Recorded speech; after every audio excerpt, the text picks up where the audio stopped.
Sabe, tem um momento na vida que é, uau, super poderoso. É aquele instante em que a gente percebe que o medo não tem substância de verdade. E se o medo for só um eco, hein? Uma vibração de uma mente que esqueceu do próprio poder? Nessa nossa conversa de hoje, a gente vai embarcar numa jornada para lembrar dessa força interior. Essa frase, ela resume tudo o que a gente vai explorar. O medo não é um inimigo que vem de fora, não. É um som que reverbera aqui dentro. E para entender isso, a gente vai mergulhar fundo nos ensinamentos de Abdullah, o lendário mentor de Neville Goddard. A gente vai aprender não a lutar contra esse eco, mas a dissolver ele com a ferramenta mais poderosa que existe, a nossa própria consciência. Então, quem foi esse tal de Abdallah? Olha, ele foi muito mais que o mestre do Neville Goddard. Nos ensinamentos, ele vira quase um símbolo. Ele representa aquela parte desperta que existe dentro de cada um de nós, sabe? Aquela voz interior que sabe, sem sombra de dúvida, do nosso poder de criar a nossa própria realidade. E é aqui que a gente vê a virada de chave, a diferença gritante de abordagem. De um lado, o que o mundo ensina pra gente. Vista uma armadura, lute, resista, é uma batalha constante. Mas o Abdullah, por outro lado, ensinava algo radicalmente diferente. Ele dizia que o medo não se vence no esforço, na força bruta. Ele se dissolve com a consciência. Não é uma luta, entende? É um despertar. A ideia não é forçar a gente mesmo a acreditar, mas simplesmente assumir o estado de quem já vive em fé. Essa é o coração da lição de Abdullah. Vista o estado. Mas o que isso quer dizer na prática? Quer dizer que a fé não é uma coisa que a gente alcança lá no futuro.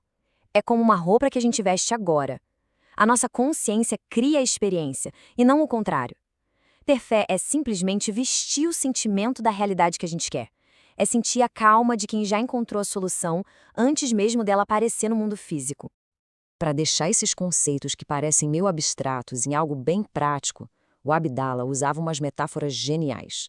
A gente vai explorar agora duas ferramentas super poderosas que ele ensinou: a ideia da roupa e a do rádio. O Abdallah falava do corpo físico dele como uma roupa emprestada. Imagina só isso por um momento. Nosso corpo, nossas circunstâncias, os problemas, tudo isso são como trajes temporários. A nossa identidade de verdade é a consciência que anima essa roupa. E o medo? O medo surge exatamente dessa confusão, de quando a gente acredita que é a roupa e não o espírito que a veste. E aqui está a solução, a grande sacada. Se o medo é só uma roupa, um estado que a gente veste, então ele pode ser trocado. A qualquer momento a gente pode escolher conscientemente tirar essa veste do medo e vestir o manto da confiança, da segurança, da certeza. A escolha é nossa, a cada instante. A segunda ferramenta é essa técnica fascinante do rádio. O Abdallah ensinou que o mundo exterior é como se fosse um alto-falante. Ele só ecoa o que a gente ouve aqui dentro. O segredo da criação não é gritar para o universo, mas sim sintonizar a nossa audição interna na frequência do desejo já realizado. É ouvir o som da vitória, a voz de um amigo dando os parabéns pela conquista, sabe? O sentimento de alívio e se manter fiel a essa escuta. E o ponto crucial aqui é que isso não é só uma metáfora bonitinha, poética. É uma lei da consciência. A nossa imaginação, essa escuta interna, ela não está prevendo o futuro, não. Ela está criando a realidade que a gente vai experimentar. Cada evento no mundo lá fora teve origem aqui dentro, no mundo interior. A nossa mente é a fonte de todos os ecos. Agora, a gente chega no passo mais profundo, mais transformador de todos. Para nascer num novo estado de fé, é preciso primeiro morrer para o antigo estado de medo.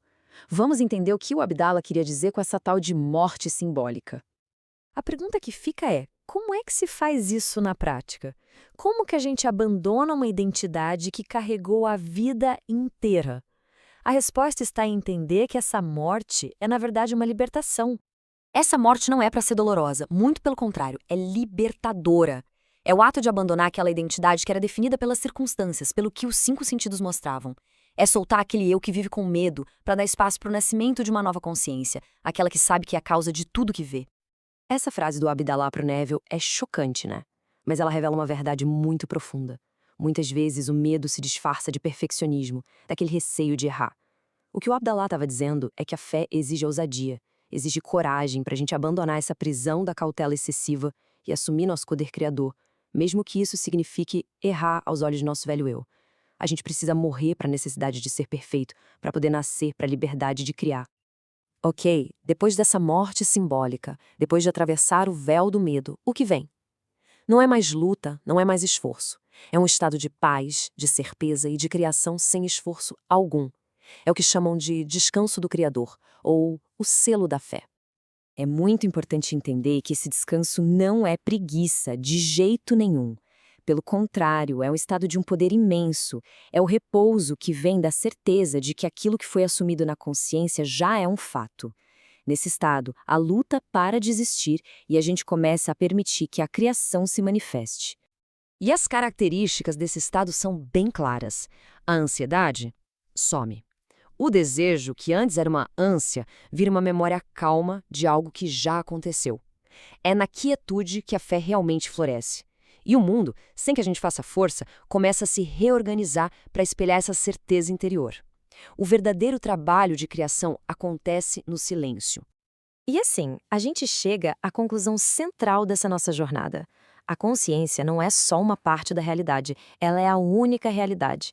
E o medo? Bom, o medo não era um inimigo para ser derrotado, ele era só o guardião do portão. O caminho que, quando a gente atravessa, leva a gente de volta para o estado de fé e para o reconhecimento do nosso verdadeiro poder. Se essa mensagem fez sentido para você, se ressoou aí dentro, curta essa análise e compartilhe com quem talvez precise ouvir isso. E mais importante, faça um ato de criação consciente agora mesmo. Deixe um comentário com a frase "Eu transformo o medo em fé". Isso não é só uma frase, é uma declaração, uma decisão que âncora esse novo entendimento e transforma ele em poder. E para a gente terminar, fica essa pergunta. Se a consciência é a única realidade e os estados são como roupas que a gente pode vestir e trocar quando quiser, qual estado, qual roupa você escolhe vestir a partir deste exato momento? A escolha, como sempre, é inteiramente sua.